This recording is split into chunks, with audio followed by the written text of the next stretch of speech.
والصلاة والسلام على المبعوث رحمة للعالمين أشرف الأنبياء والمرسلين سيدنا ونبينا محمد وعلى آله وصحبه ومن اتبع هداه وسلك نهجه القويم إلى يوم الدين أجمعين أما بعد فيا رب زدني علما وارزقني فهما رب اشرح لي صدري ويسر لي أمري واحلل عقدة من لساني يفقهوا قولي سبحانك لا علم لنا إلا ما علمتنا إنك أنت العليم الحكيم صدق الله العظيم.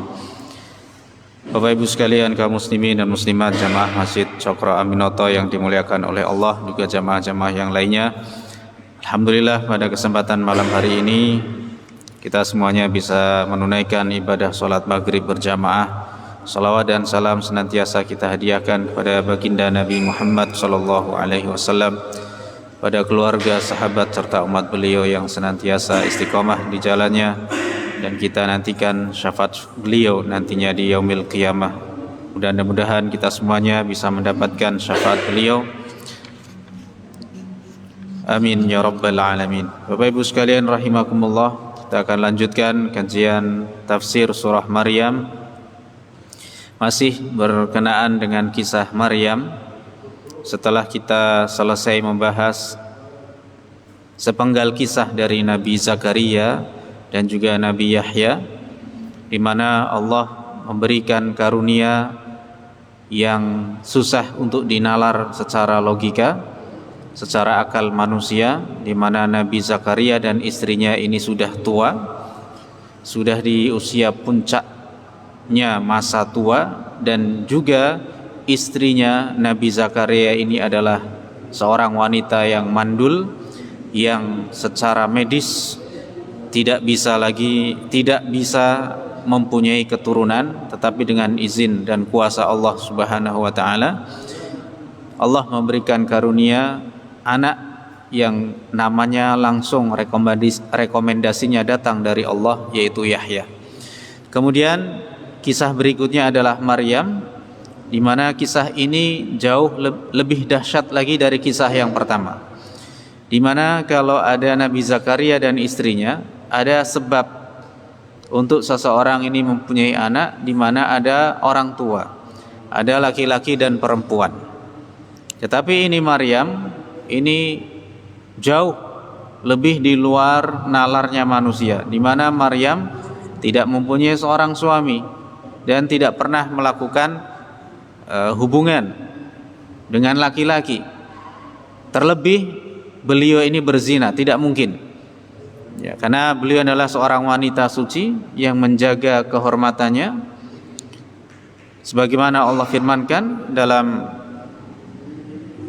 surah At-Tahrim, wa Maryam ibnata Imran allati ahsanat farjaha, dan Maryam binti Imran yang telah menjaga kehormatannya. Ya. Fanafakhna fihi min ruhina, lalu kami tiupkan padanya, yaitu ruh kami. Jamaah sekalian rahimakumullah, ketika Nabi Muhammad SAW diperintahkan oleh Allah untuk membacakan kisah Maryam yang terdapat di dalam Al-Quranul Karim, di mana Maryam ini sedang mengasingkan dirinya di sebuah tempat yang berada di arah timur. Kata para ulama, tempat ini masih mengatakan di sebelah timurnya Baitul Maqdis, artinya masih di area tersebut. Kemudian beliau menjadikan tempat ini sebagai tempat khusus untuk beribadah, untuk menyepi diri. Kalau dalam bahasa lainnya beruzlah, beliau ini menyepikan dirinya untuk fokus beribadah kepada Allah Subhanahu wa taala, di mana Allah melanjutkan fattakhadhat min dunihim hijaba. Ia jadikan di antara kaumnya ini, yaitu hijab, sebuah tirai, sebuah penutup, penghalang, supaya dia tidak bebas berkomunikasi dengan manusia yang lainnya, supaya beliau ini bisa fokus beribadah kepada Allah Subhanahu wa taala. Ada kisah yang mengatakan ketika Maryam ini sedang tidak haid, sedang suci, beliau ini berada di tempat khusus beliau untuk beribadah kepada Allah Subhanahu wa taala. Adapun ketika beliau sedang haid, beliau berada dalam naungan atau di sini bimbingan dari pamannya yaitu Nabiullah Zakaria alaihi salam di dalam mihrab. Lalu tiba-tiba Allah mengirimkan kepada Maryam ruhana, ruh kami. Yang dimaksud dengan ruh kami ini adalah ar-ruhul amin, malaikat Jibril alaihi salam, fatamatsala laha basyaran sawiyya, yang menjelma menjadi seorang laki-laki yang sempurna. Jadi tidak ada kekurangan sedikit pun sifat manusianya. Betul-betul murni seperti manusia. Ya. Seperti sihir jamaah sekalian, sihir ini ya, ketika dilihat ini hanya yukhayyalu ilaihim, yang namanya sihir ini adalah kayak semacam khayalan, pandangan seperti itu, yang sejatinya itu bukan. Orang melihatnya kayak ya, ular, ya kan? Tapi ternyata itu bukan ular, itu cuma tali. Seperti kisahnya Nabi Musa. Kisah Nabi Musa ya, ketika beliau menghadapi para penyihir Firaun yang dikatakan jumlahnya ini sampai puluhan ribu. Satu orang ini melempar satu tali dan satu tongkat dan berubah jadi ular yang kecil. Ya. Dan ternyata itu sejatinya adalah kayu dan tongkat. Cuman mata memandang seperti ular. Sedangkan ularnya Nabi Musa memang hakikatnya betul-betul ular. Ketika Nabi Musa melemparkan tongkatnya, berubah jadi ular yang besar, ditelan itu semua tali-tali dan tongkat-tongkat penyihir ini, ya, dia ditelan semua. Itu betul-betul ular. Allah yang merubah itu. Tapi kalau sihir ini silap mata, ya, kalau orang Malaysia bilang silap mata, ini, sulap, gitu kan? Jadi ini tipuan mata. Ini basyaran sawiyah, betul-betul adalah manusia sempurna. Malaikat Jibril berkali-kali beliau ini menjelma menjadi manusia yang ya seutuhnya manusia. Maka Maryam dengan begitu didatangi oleh laki-laki jelmaan malaikat Jibril ini, beliau kaget. Qalat inni a'udzu birrahmani minka in kunta taqiyya. Maryam berkata, sesungguhnya aku berlindung kepada yang maha pemurah, Allah subhanahu wa ta'ala, minka darimu, wahai laki-laki, in kunta taqiyya, kalau kamu adalah orang yang bertakwa. Kalau kamu orang laki-laki bertakwa, pasti kamu enggak mungkin godain wanita. Kamu jaga ifah kamu, kehormatan kamu ini. Ya, kamu enggak mungkin, orang laki-laki bertakwa enggak mungkin bersiul untuk wanita yang sedang lewat di jalan, enggak mungkin. Ini ciri-ciri orang bertakwa. Kamu bertakwa enggak godain wanita, enggak godain cewek. Ya. Sehingga ini peringatan Maryam hendak menasehati ya laki-laki ganteng ini, dan ganteng pula jemaah. Dikisahkan Maryam ini sempat beliau ini terpana, artinya terpesona melihat kegantengan laki-laki ini, jelmaan malaikat Jibril ini. Ya. Seperti kisah Nabi Yusuf ketika beliau juga sempat tergoda dengan kecantikan Zulaikha. Zulaikha pun juga demikian. Laula ar-ra'a burhana rabbih, seandainya Yusuf alaihi salam tidak melihat tanda dari Tuhan, artinya beliau tidak ingat dengan Allah, pasti sudah akan melakukan hal itu. Tapi tidak ada seorang nabi pun yang melakukan zina. Tidak ada. Bahkan yang sudah saya sampaikan, nabi tidak ada seorang nabi yang terlahir dari orang tua yang pezina. Dan istri nabi tidak ada yang selingkuh, enggak ada. Maaf, kalau istri pejabat selingkuh banyak. Ya. Mungkin istri seorang tokoh masyarakat selingkuh, atau sebaliknya, iya. Mungkin tokoh agama, mungkin iya ada. Tapi istri Nabi tidak ada yang selingkuh, tidak ada. Makanya di surah At-Tahrim dikatakan apa? Ketika Allah membuat perumpamaan, daraballahu matsalan lil ladzina kafaru, Allah membuat perumpamaan perumpamaan untuk orang kafir adalah imra'atan Nuh wa imra'atan Lut. Istrinya Nuh dan istrinya Lut. Nabi Nuh dan Nabi Lut orang soleh, pilihan Allah, Nabi dan Rasul, tapi istrinya tidak beriman, ya, yang bernama Walighah dan Walihah, nggak beriman. Fakhanatahuma, keduanya berkhianat kepada suaminya. Berkhianatnya di sini bukan selingkuh atau main dengan laki-laki lain, ya, apalagi main sama berondong, enggak. Tapi berkhianatnya adalah dengan tidak mau mengikuti suaminya. Jadi cara Allah menjaga kehormatan para nabi itu tidak ada satu nabi pun yang dilahirkan dari hasil zina, meskipun dalam riwayat dikatakan ayahnya atau ibunya bukan termasuk orang yang beriman, ya kan? Tetapi nabi tidak ada yang dilahirkan oleh hasil zina, dan istrinya pun tidak ada yang berzina, artinya main gila sama laki-laki lain, enggak. Kenapa? Kalau sudah berkaitan dengan kehormatan, godain cewek, godain cowok, kemudian main gila, itu udah menurunkan, itu kehormatan orang itu langsung turun, set, ya. Makanya dijaga oleh Allah. Jadi seakan-akan ini orang kafir, istrinya kafir, tidak beriman kepada Nabi Nuh, tidak beriman kepada Nabi Lut, istrinya dua-duanya nggak beriman, ya. Tapi memang cara ini Allah ingin menjelaskan kita, meskipun suaminya seorang Nabi dan Rasul, bisa jadi istrinya tidak beriman. Istrinya Nabi Nuh mengatakan kepada orang-orang, Nuh ini gila. Kemudian istrinya Lut berkhianat karena apa? Ketika malam-malam Nabi Lut ini didatangi oleh tamu, yang itu juga jelmaan malaikat, laki-laki ganteng, ya kan?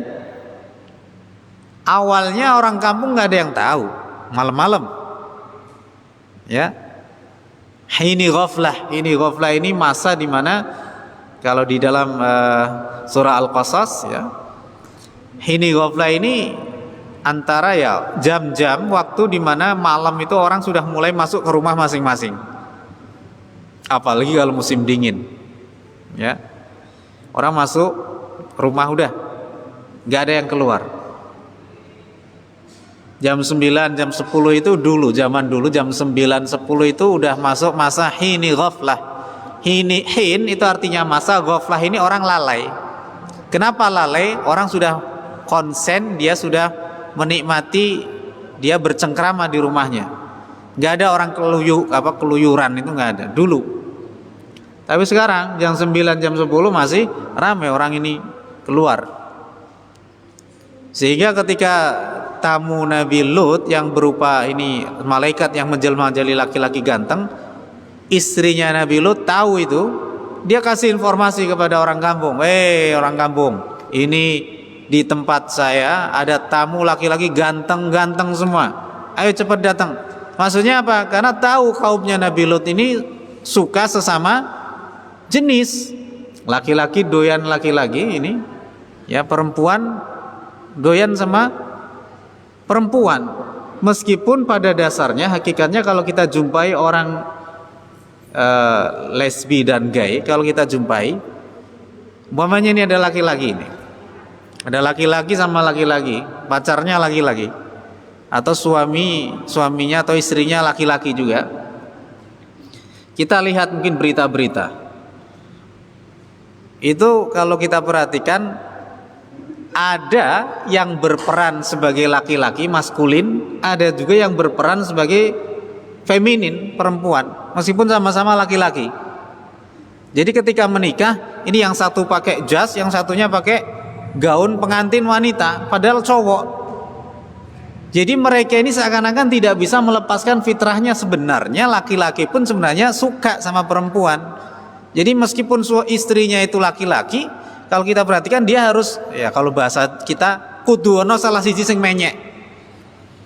Nek wadok karo wadok kudu ana salah siji sing wandu. Ya gitu. Itu mereka sebenarnya tidak bisa lepas dari itu. Tidak bisa lepas yang namanya dari fitrahnya. Kalau laki-laki pasti suka dengan perempuan, dan sebaliknya perempuan suka dengan laki-laki. Makanya kita perhatikan orang lesbi pasti ada salah satu yang gaya cowok. Yang, ya kan? yang sama nih banci ketemu banci, suka ini satu pasti ada yang maskulin, ada yang satu maskulin satu feminin. Nggak mungkin ini feminin semua, maskulin semua, enggak. Kayaknya itu keluar dari fitrahnya. Ini istrinya Nabi Lut mengatakan, ini rumahku ada tamu, datengin, maka datengin rame-rame, ya, minta diserahkan itu. Ya. Jadi berkhianatnya mereka orang tua, ya, ada sebagai orang tua Nabi, atau di sini istrinya sebagian istri Nabi seperti istrinya Nabi Nuh, istrinya Nabi Lut, ini berkhianat bukan karena berzina, main dengan laki-laki, tapi khianatnya tidak beriman dengan ajaran yang dibawa oleh suaminya. Jadi ini karena apa? Seakan-akan begini jamaah, orang kafir, ya kan, ini pasangan dulu syariat dulu memang iya, kalau sekarang udah nggak bisa. Muslim laki-laki ya harus menikahnya dengan sesama muslimah seperti itu. Meskipun ada yang mengatakan pendapat boleh, ya, yang penting ahli kitab, tapi secara pribadi saya memegang pendapat yang mengatakan tidak, karena madaratnya tentu lebih besar. Makanya dalam kompilasi hukum Islam di Indonesia KHI ini haram hukumnya nikah beda agama, khususnya muslim dengan yang non muslim, nggak boleh. Makanya mereka bisa dapat nikah ini karena di luar negeri, ke Australia, ke Singapura, ya. Ini mereka bisa mendapatkan ini menikah itu karena di Indonesia enggak, ya, tidak ada undang-undangnya, ya. Jadi seperti itu. Dan kebanyakan kompilasi hukum Islam di Indonesia ini banyak memegang mengadopsi pendapat dari Imam Asy-Syafi'i, dan itu tidak memperbolehkan artinya nikah untuk beda agama. Ya. Pada akhirnya apa? Tentu banyak masalah. Ya, sekuat-kuatnya ini mereka pada akhirnya ini tetap ini. Ya meskipun ada yang lama Ustaz, iya. Tapi secara batin saya yakin mereka tidak akan menemukan yang namanya chemistry. Ya. Ini nikah mudaratnya besar. Kenapa? Masa orang ini nikah beda agama kemudian anaknya, "Nak, kamu terserah mau milih agama apa." Ini tanggung jawab sebagai orang tua bagaimana? Yang mau ikut ibunya silakan, yang mau ikut orang ayahnya silakan. Tentu ini seakan-akan menganggap silakan bebas. Padahal yang namanya orang tua ini harus kita sebagai seorang orang tua muslim menjaga dan membentengi, ya, anak kita, istri kita agar supaya tidak terjerumus ke dalam siksa api neraka. Ya ayyuhalladzina amanu qu anfusakum wa ahlikum nara. Wahai orang yang beriman, peliharalah diri kalian dan keluarga kalian dari siksa api neraka. Jamaah sekalian rahimakumullah, kata Maryam ketika didatangi malaikat Jibril dalam rupa manusia, laki-laki yang ganteng ini, Maryam berkata, "Saya berlindung kepada yang Maha Pemurah Allah Subhanahu wa taala darimu. In kunta taqiyya, kalau kamu adalah seorang laki-laki yang bertakwa." Taqiyya di sini ada ulama beda pendapat, ada 3 pendapat. Yang pertama adalah taqiyya ini sifat. Orang laki-laki kalau bertakwa dia taqi. Kalau perempuan ini taqiyah. Ya. Ini sifat. Kamu laki-laki kalau kamu punya sifat takwa, kamu nggak akan godain wanita. Yang kedua adalah taqiyah di sini adalah seorang nama laki-laki, seorang laki-laki namanya Taqi. Di kampung itu ada laki-laki namanya Taqi. Kalau kamu memang Mas Taqi bahasanya gitu ya. Kalau kamu memang Mas Taqi, kamu jangan ini, jangan deket-deket saya ini, jangan goda saya di tempat sepi seperti ini. Gak ada yang melihat, jauh dari masyarakat. Dan yang terakhir, pendapat yang ketiga, Taqi di sini adalah seorang laki-laki yang tidak soleh. Taqi yang pertama soleh, yang kedua orang nggak soleh. Ini premannya di situ. Ini tiba-tiba mau godain, orang takut, wanita ini takut. Nah, tapi pendapat yang paling kuat adalah pendapat yang pertama, bahwa yang dimaksud dengan taqi di sini adalah sifat dari seorang laki-laki yang bertakwa. Maryam nggak kenal ini orang ini siapa, orang asing. Karena biasanya malaikat ini menyamar, memang kadang ada dalam rupa laki-laki yang asing, tapi kadang mirip. Beberapa kali mirip dengan seperti Jibril pernah menyamar sebagai laki-laki seperti sahabat Dihyah Al-Kalbi. Rupa-rupanya ini mirip Dihyah Al-Kalbi. Ya seperti itu. Sehingga disinilah kenapa ada ulama berpendapat Taki ini kamu Taki siapa? Taki ini. Taki yang pertama terkenal dengan kesolehannya, yang satu lagi Taki terkenal dengan orang nggak bener nih, laki-laki nggak bener nih. Nah seperti itu. Jadi saya berlindung kepada Allah darimu kalau kamu adalah orang yang bertakwa.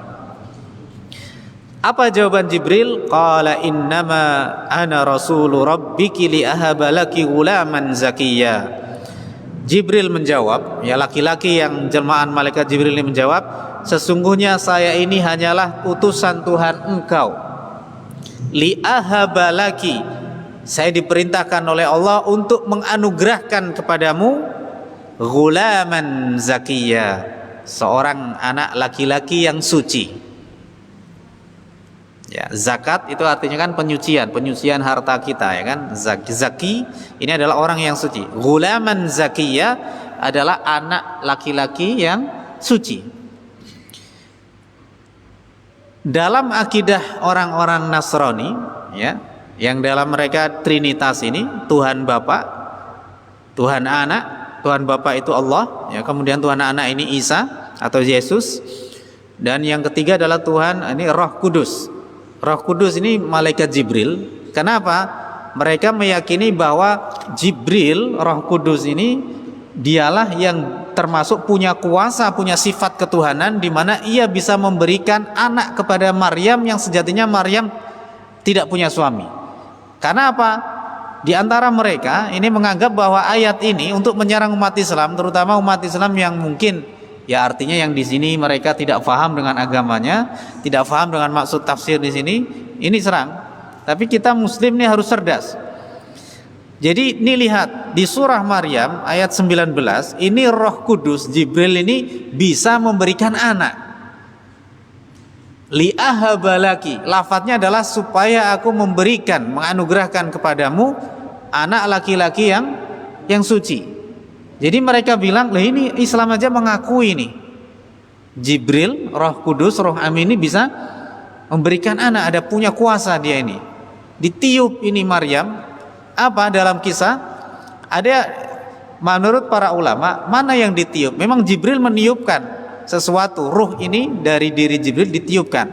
Ada yang mengatakan di saku bajunya. Saku bajunya. Ada yang mengatakan di mulutnya, tapi kalau di mulutnya ini pendapat lemah. Karena bagaimana ini laki-laki kemudian meniup mulutnya perempuan, ya? Ada yang mengatakan di sini ada pendapat yang paling kuat adalah di saku bajunya, ditiupkan ruh oleh siapa? Jibril yang menyamar sebagai laki-laki. Kemudian tiupan ini masuk kemudian ke dalam perutnya, ke dalam rahimnya. Kemudian ini ya seperti berproses seperti halnya bayi pada umumnya. Itu atas kuasa Allah. Dan ini adalah ruh di antara ruh-ruh yang Allah ciptakan. Karena apa? Orang Nasrani meyakini bahwasanya ruh ini adalah ruhnya Tuhan, kemudian ditiupkan pada rahimnya Maryam, sehingga anak setengah ini manusia setengah Tuhan, sehingga diakui seperti itu. Kalau bahasanya yang lain manusia setengah dewa, kayak gitu. Karena ini mempunyai sifat ketuhanan. Karena ruhnya itu langsung datangnya dari Tuhan. Padahal yang dimaksud ruh adalah ruh dari ruh-ruh yang Allah ciptakan, yang ada di alam arwah. Allah di antara yang Allah ciptakan, bukan ruh yang keluar dari zatnya Allah kemudian dititipkan melalui malaikat Jibril, kemudian Jibril meniupkan itu ruhnya dari zat Allah, bukan. Tapi orang-orang ini ahli kitab mereka meyakini ternyata orang Nasrani adalah ruhnya Allah yang ditiupkan dari dirinya Allah, kemudian dimasukkan ke dalam rahimnya Maryam, sehingga manusia setengah Tuhan, makanya dijadikan sebagai Tuhan. Isa putra Allah dalam keyakinan mereka. Kemudian Jibril ini punya kuasa li ahaba, bisa memberikan. Makanya dalam qiraah yang lain, qiraah itu ada yang tidak li ahaba, lafadznya bukan li ahaba di ayat 19 ini, Karena ini Jibril mengatakan li ahaba, supaya aku memberikan laki kepadamu wahai Maryam, gulaman zakiyah, anak laki-laki yang suci. Jadi ahaba ini aku memberi. Tapi bacaan yang lain dengan qiraah yang lain itu menyebutnya liyahaba, supaya dia Allah. Jadi domirnya kata gantinya kembali kepada Allah. Sehingga ada dua bacaan di sini, li ahaba dengan liyahaba. Ini juga sebagai tameng kepada orang-orang, ya, artinya orang-orang yang mendebat kita. Ini kalau kita faham qiraah bisa jawab. Dalam Al-Qur'an ada dua bacaan di sini, li ahaba dengan liyahaba.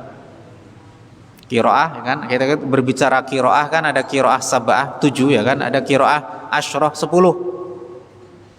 7 itu yang mutawatir, yang udah disepakati, yang artinya periwayatnya banyak.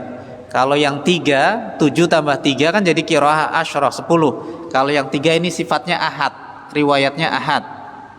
Riwayatnya itu nggak sebanyak mutawatir. Ada lagi sampai Ustadz ada 14 Ustadz. Berarti yang 14 ini, yang sisanya 4 bacaan itu yang qiraah syadzah, qiraah yang lemah. Jadi yang mutawatir itu ada 7, periwayatnya banyak.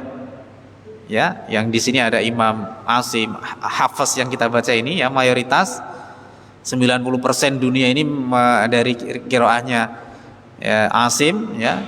Kemudian sampai ke sahabat Ubay bin Ka'ab ini 7, ini ada termasuk qiraah sab'ah 7. Ini mutawatir. 90% ini hampir rata-rata dunia ini muslimin menggunakan qiraahnya Imam Hafs, ya kan? Kemudian sisanya ini dibagi-bagi. Itu 7, ada 7 macam qiraat yang mutawatir. Periwayatnya ini banyak. Ada yang 3, 7 tambah 3 jadi 10, makanya qiraah asyrah. Yang 3, yang 7 itu mutawatir, yang 3 itu ahad. Sifatnya ahad itu berarti periwayatnya nggak sebanyak seperti yang bacaan sebelumnya 7. Ada lagi tambah Ustaz 4, jadi 14. Qiraah 14. Jadi yang 4 ini berarti yang sudah syadz, riwayatnya itu tidak setenar, semasyhur, bahkan diantaranya ada yang qiraah lemah. Contoh dalam bacaan Fatihah ayat yang ketiga, ayat yang keempat itu bunyinya Maliki Yaumiddin. Ada 2 bacaan yang bacaan yang masyhur ini Maliki Yaumiddin, ma-nya panjang, ada yang ma-nya pendek, Maliki Yaumiddin. Ada bacaan yang syadz, lemah, itu pakai fiil malaka yaumaddin. Ada bacaan, tapi ini qiraah syadz, qiraah yang artinya riwayatnya apa? Lemah, menyelisih jumhur. Ya. Baik, jamaah sekalian rahimakumullah. Jadi Jibril ini hanya menyampaikan apa yang Allah sampaikan. Ya, seperti gini. Kita membaca ayat Allah berfirman, "Ud'uni astajib lakum." Wa qala rabbukum ud'uni astajib lakum. Tuhanmu berkata, mintalah kepadaku, berdoalah kepadaku, niscaya aku kasih, aku ijabai. Umpamanya kita membaca itu, ud'uni astajib lakum, membaca ayat itu, kalau itu yang kita niatkan itu adalah diri kita yang membaca, minta sama saya, berdoa kepada saya ini seperti Tuhan, itu kita berarti dosa besar. Tapi kalau kita membaca sesuai apa yang dalam Al-Quran, Allah berfirman, ud'uni astajib lakum, maksudnya seperti itu, maka ini kita nggak jatuh. Contoh kita baca ayat tentang yang fatal, seperti Fir'aun mengatakan ana rabbukumul a'la, aku adalah Tuhanmu yang paling tinggi. Ini kita hanya membaca apa yang dalam Al-Quran, bukan berarti kemudian kita menyampaikan seperti yang disampaikan Fir'aun, tetapi kita menyampaikan apa yang dalam Al-Quran. Fir'aun pernah berkata seperti ini. Inilah yang terjadi pada malaikat Jibril. Aku disuruh Allah untuk memberikan kepadamu. Maksudnya aku memberi itu atas izin Allah. Karena kalau aku tidak diizinkan oleh Allah, aku nggak mungkin bisa memberi engkau ini apa? Anak melalui tiupan ruh saja, disebul saja nggak bisa. Ya. Jadi ini namanya, kata para ulama, namanya qala ala sabilil hikayah. Jadi berkata sesuai dengan hikayatnya, sesuai apa yang dititahnya, perintahnya. Ya, seperti itu. Jemaah sekalian rahimakumullah, Maryam bertanya, qalat anna yakunu li ghulam wa lam yamsasni bashar wa lam aku baghiya. Bagaimana mungkin, gimana caranya saya ini punya anak, wa lam yamsasni bashar, sedangkan aku belum pernah disentuh oleh manusia. Artinya disentuh di sini, ya tentu kita yakin Ibunda Maryam ini bukan orang yang artinya tersentuh secara kulitnya, karena wanita yang solehah ini dia tidak bersalaman dengan laki-laki lain. Pun demikian, laki-laki yang soleh tidak bersalaman kepada wanita lain. Ya, seperti itu. Ada seorang sahabat datang kepada Rasulullah, ya Rasulullah, inna imraati lataraddu yada lamis. Wahai Rasulullah, istriku tidak pernah menolak tangan lamis. Tangan lamis ini laki-laki yang menyentuhnya untuk bersalaman. Apakah jawaban Rasulullah? Singkat aja, talikha, ceraikan. Tapi saya cinta ya Rasul, ajari dia bagaimana cara dia bermuamalah dengan laki-laki, seperti itu. Ya, jadi sampai bahasa lamis ini, lamis kalau di kita lamis ini ya apa? Lidah lamis ya, ngomong suka ngomong. Itu lamis itu adalah orang yang menyentuh. Istilah sentuhan di sini dalam kaidah fikih ini biasanya diidentikan dengan mas sama mula masah, itu adalah jima. Maksudnya Maryam, aku belum tersentuh laki-laki. Maksudnya apa? Aku belum pernah digauli oleh laki-laki. Aku nggak punya suami. Gimana ini? Saya punya anak. Ya, kalau tadi kisahnya Nabi Zakaria dengan istrinya Asya, ini masih ada logis. Allah berkuasa karena secara logika ini punya ada suami, ada istri. Ini Maryam lebih menakjubkan lagi, nggak punya suami. Makanya kita umat Islam ini diperintahkan oleh Rasulullah jangan artinya memuji Isa bin Maryam seperti pujiannya yang dilontarkan oleh orang-orang Nasrani. Karena mereka saking memuji Isa bin Maryam kemudian menjadikannya sebagai Tuhan. Manusia setengah Tuhan, ruhnya Allah, bukan ruh dari ruh yang Allah ciptakan, bukan. Jadi orang Nasrani meyakini ruhnya yang ditiupkan kepada Maryam itu adalah ruhnya dari zatnya Allah Subhanahu wa ta'ala. Ini tidak kita yakini. Sebaliknya orang Yahudi, kata Rasulullah, dan jangan kau merendahkan Isa bin Maryam sebagaimana orang Yahudi merendahkannya. Kenapa? Orang-orang Yahudi menganggap Isa bin Maryam adalah anak hasil zina. Jadi sebenarnya Islam dengan Kristen ini ya kan, kalau kita berbicara ini perbedaannya adalah kita menganggap Isa adalah makhluk Allah, ruhnya itu adalah ruh yang Allah ciptakan, bukan dari ruhnya pada zatnya Allah, ya. Dan beliau adalah seorang manusia biasa, Rasul, ya kan. Kana yakulani ta'am, Isa dan ibunya makan makanan seperti manusia pada umumnya. Seorang Rasul biasa menyampaikan Ubudullah, menyembahlah Allah, wala tusyriku bihi syai'a, dan jangan kalian menyekutukan Allah dengan sesuatu. Itulah risalah yang dibawa oleh seluruh nabi. Makanya Allah pernah bertanya, Ya Isa bin Maryam, a anta qulta lin-nasi ittakhiduni wa ummiya ilaahaini min dunillah. Allah bertanya kepada Isa bin Maryam, wahai Isa bin Maryam, apakah kau pernah berkata kepada manusia, jadikan diriku dan ibuku dua Tuhan selain Allah? Qala subhanak, Maha suci engkau ya Allah, kata Isa, apa yang aku katakan tentu adalah yang benar yang kau perintahkan kepadaku. Aku tidak pernah mengatakan hal demikian. In qultuhu faqad alimtah, kalaupun aku pernah berkata demikian, tentu engkau sudah tahu ya Allah. Jadi Allah meskipun bertanya ini bukan berarti Allah nggak tahu. Hanya ini Allah ingin menguji Isa, karena Allah pasti tahu segala hal. Jadi pertanyaan Allah ini bukan karena dalam rangka Allah ini tidak tahu, tapi ingin menguji Isa. Benar kamu berkata kepada manusia, jadikan saya dan ibuku dua Tuhan selain Allah? Saya tidak pernah mengatakan itu ya Allah. Ya.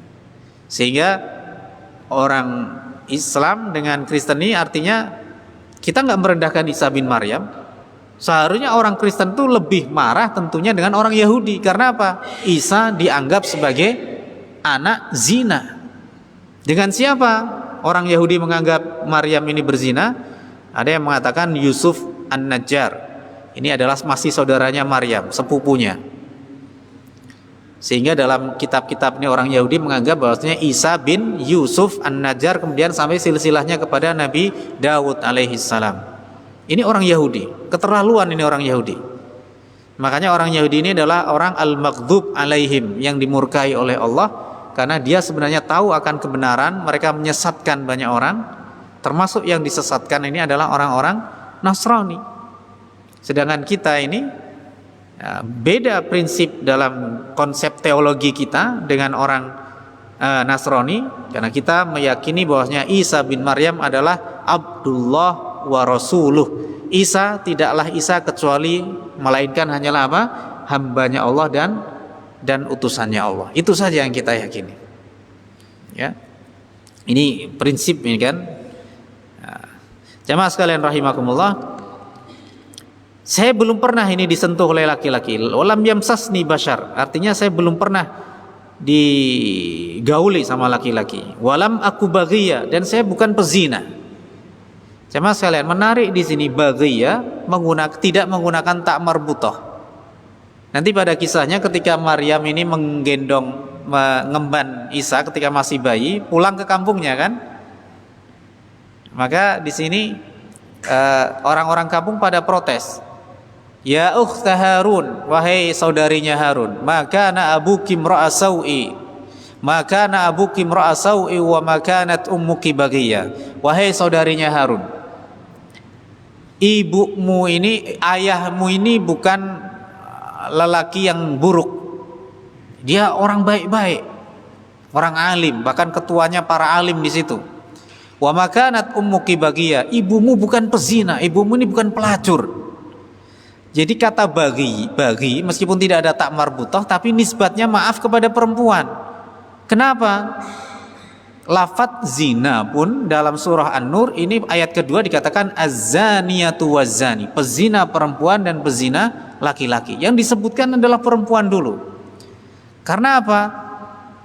Artinya seakan-akan ini perempuan ya, artinya di sini memang ada perempuan yang betul-betul menjaga kehormatan, ada perempuan yang bisa mengumbar seseorang untuk supaya jatuh kepada perzinaan.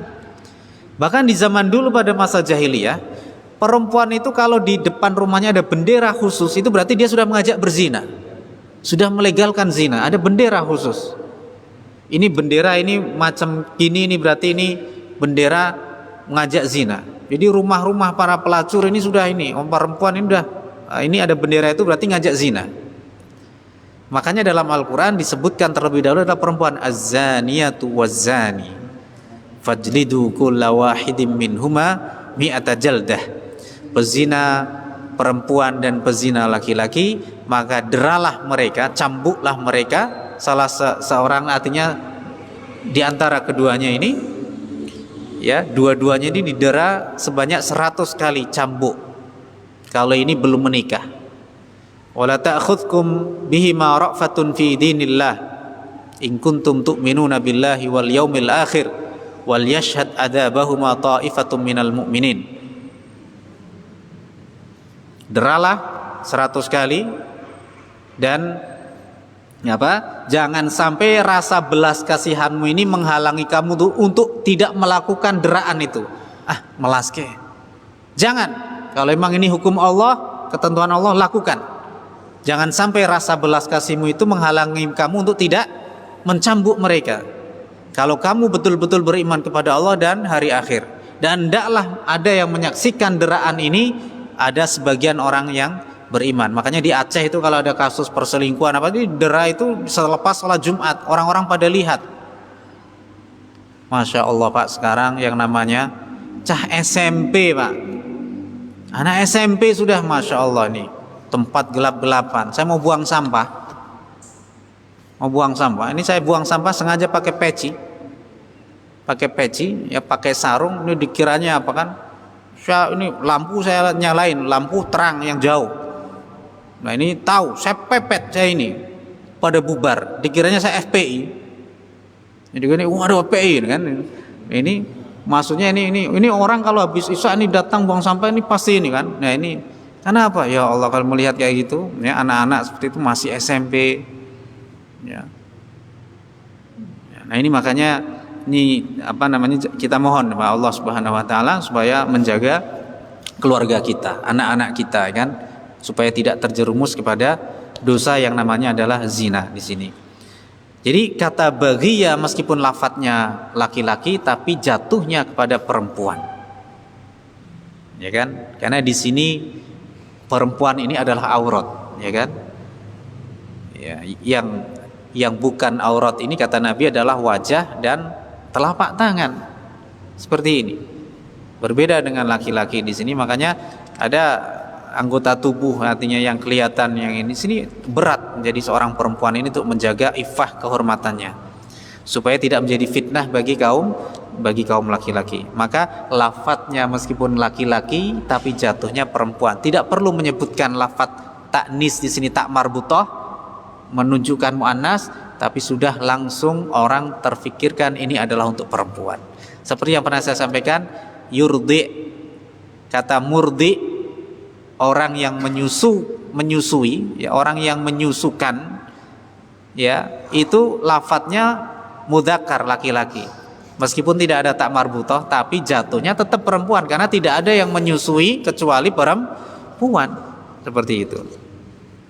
Baik. Apa jawaban malaikat Jibril? Qala kadzalika qala rabbuki huwa 'alayya hayyin wa linaj'alahu ayatan lin-nas wa rahmatan minna wa kana amran maqdiya. Begitulah Tuhanmu berkata. Baginya itu bagi saya itu adalah perkara yang mudah kalau ini adalah sudah kehendak Allah.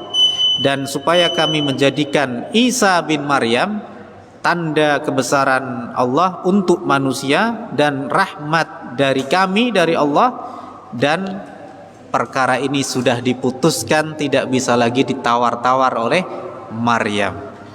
Insyaallah kita lanjutkan pada kesempatan yang lainnya. Subhanakallahumma wa bihamdika asyhadu an la ilaha illa anta astaghfiruka wa atubu ilaik. Assalamualaikum warahmatullahi wabarakatuh.